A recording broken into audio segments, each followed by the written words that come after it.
Hello, this is Dr. Hall. We are going to analyze program design and technique for plyometric training, and which correspond to chapter 18 of the book Principle of Strength Training and Conditioning. So this chapter we're going to begin with the physiological foundation of plyometric training. Is a synonymous with power, highlighting the relationship between strength and speed, especially when performing this type of exercise.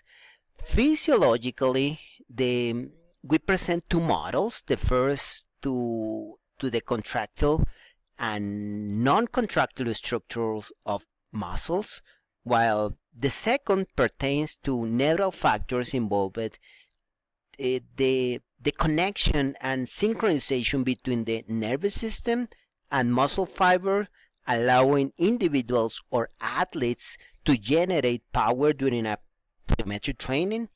These two models that explain plyometrics are visualized representing the mechanical models established by Hill and the neurophysiological model based on muscle spindle and stretch reflex, connecting this function with the spinal cord to facilitate plyometric exercise. We're going to start with the first one, that is the mechanical model of Hill's. And in our muscles we have a contractile component and non-contractile component. The contractile component consists of proteins such actin and myosin, which slide during the muscle contraction, and the non-contractile component is connective tissues, including the covering muscle fibers, endomysium, perimysium, epimysium, culminating in tendons that attach to bones. When performing a plyometric contraction with high-speed movements, elements like preparation and positioning come into play mechanically. Energy is stored in the tendon, and these components, structured in series, utilize energy in much more efficient mechanical way. This is known as the elastic component in series. Now we're going to go for the second one. The second model, neurophysiological model, focus on the stretch reflex involved with intrafusal fiber associated with the muscle spindles. When plyometric exercise include a rapid change in length, the fibers contract, triggering a reflex that informs the spinal cord to respond. This reaction is neurological and occurs almost instantaneously, generating greater power from a movement with a specific force and speed. This model is referred as a neurophysiological model. For both models to be considered plyometric, specific movements must occur progressively divided into three phases: the eccentric phase, the amortization phase, and the concentric phase. In the initial eccentric phase, the energy is stored in the elastic component of the muscle, and muscle spindles are stimulated. The amortization phase serves as an intermediary. It is the middle phase where nerve impulses are transmitted for the agonist muscle to contract. And the last phase, the concentric phase, in here the elastic energy is released, allowing the agonist muscle to contract maximally during the plyometric movement. So we have another perspective in here in this picture about the three phases: eccentric, amortization, and concentrics. And now we're going to go over the program design and the plyometric technique. We will discuss these important factors, and is in the order of reference, the book Principles of Strength Training and Conditioning. There are 8 factors to consider, which address guidelines, recommendations, safety factors regarding the amount of acceleration and concentric and eccentric force applied, and decision making for the CSCS specialists, for the exercise program design, for elaborate a plyometric training program. These factors are: number 1, need analysis; number 2, mode; number 3, intensity; number 4, frequency; number 5, recovery; number 6, volume; number 7, the program length; and the last one is the mixed of the 7 before, that is about progression. Is emphasized that benefit from plyometric training can be observed within 4 weeks, but significant improvements are most evident between weeks 6 and 10. And additionally, well-prepared athletes who engage in plyometric training are less susceptible to injuries, which is crucial for those involved in a sport with high demands, such as you can see over there in the picture, basketball, or other sport like volleyball, softball, or many others. But let's go for the first one, guideline, need analysis. And the first guideline for program design is focusing on the athlete and this sport. This involves understanding the physical demands of the sport and ensuring that plyometric training aligns with these needs, maintaining the principle of specificity. The priority should be on the type and the quantity of exercise that correlate closely with the sport. For example, deep jumps may be emphasized for volleyball players, as you can see on the pictures, while other exercise could be tolerated for wrestler, and you can see an example, a deep push. So the other factor is about the mode, and the mode refers to the part of body engaged in plyometric, divided in, as you can see in the picture, lower extremity, upper extremity, and trunk plyometrics. Most sport actions are related to movements involvement in to the lower body, with numerous classification presented in the literature. We have 41 examples over here in our book, and examples include various jump and bounce for lower extremity and the upper extremity, exercise such as throws and push-ups. But we need to be focused on here in this, because the book in page 184 to 519, there's a special chapter to practice these types of drills and plyometric exercise. About the mode, it's important to say that most of the exercise are going to be in lower body, appropriate for any athlete and in any sport, but most of them are in lower body, and we need to be focused. This is the division of jumping place, standing jumps, multiple hops and jumps, bounce, box drills, deep jumps. There are different possibilities. And now we are going to go for the intensity. The factor number 3, the third factor, is this intensity, which consider aspect like the 8 of the box used for jumps, the ranging from 15 centimeters to 107 and 7 centimeters, and intensity can also be influenced or related by using weight vests, for example, or medicine balls. Additionally, the intensity level is affected by whatever exercise are performed on one foot or two.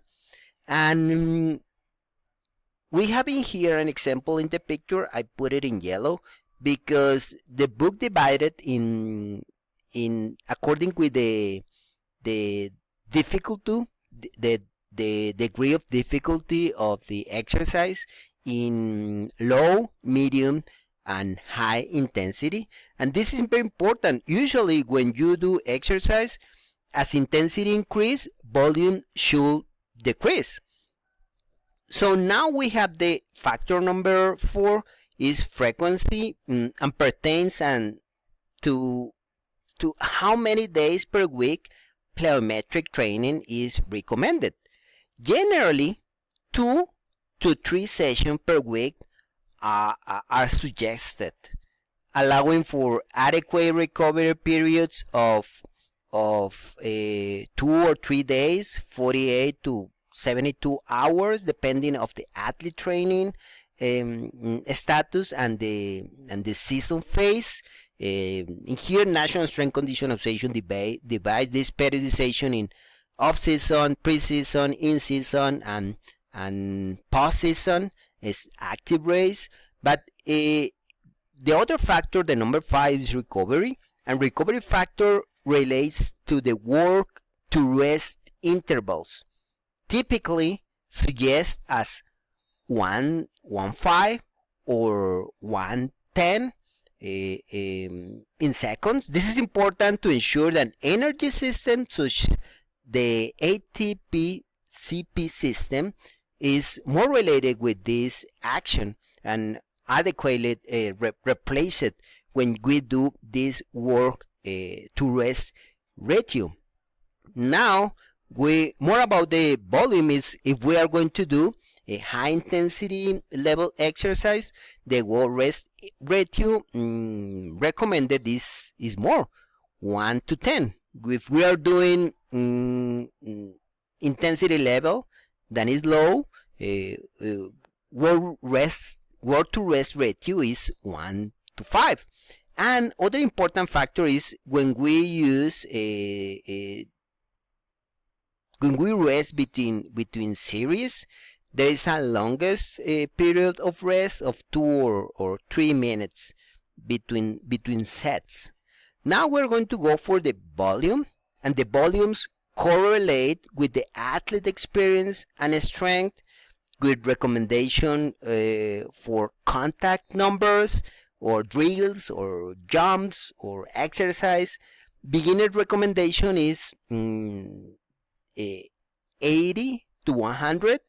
Intermediate is 100 to 120, and advanced with a good strength foundation is 120 and 140. Contracts or experience and also the training seasons. When you do more of this exercise is in off season or pre season. When you are competing, you usually don't do too much of athletic training.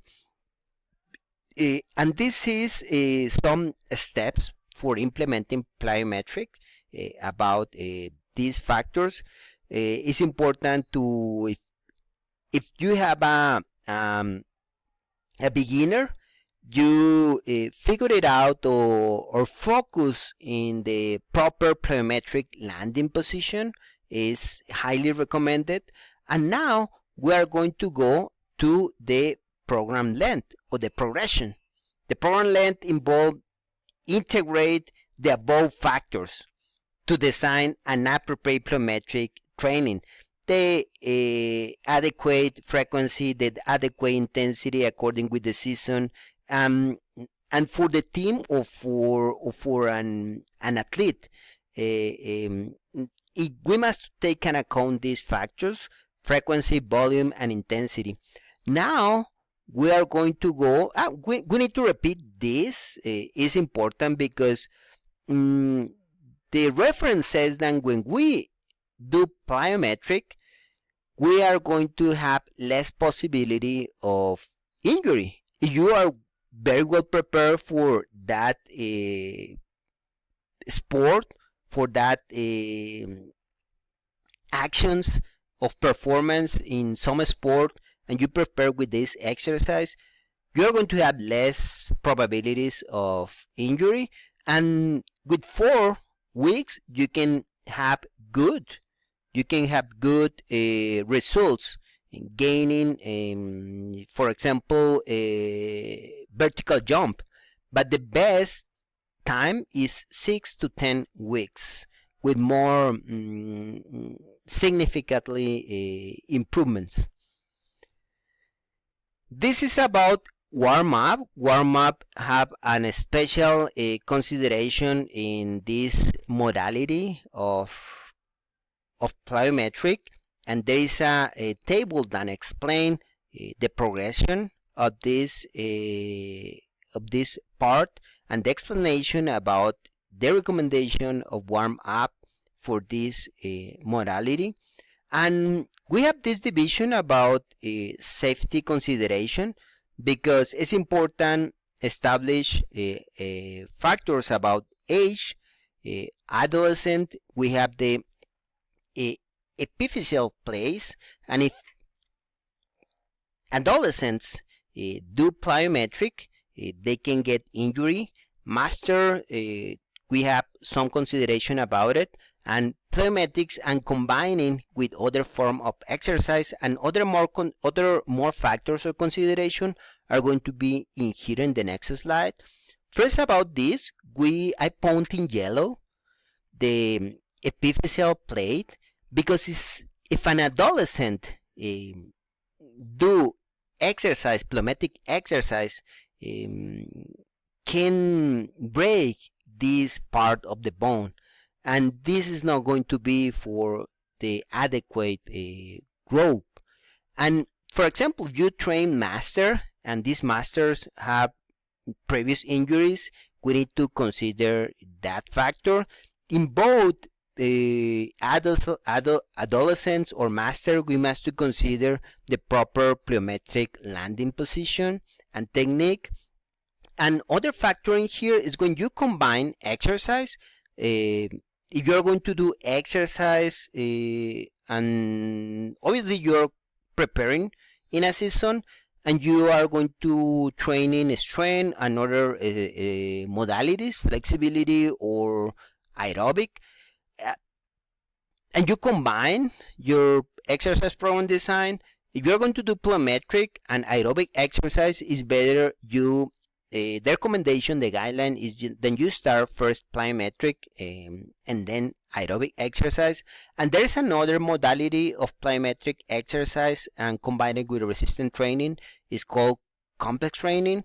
Sometimes you can combine this one, but this must to be advanced people with a good foundation of strength.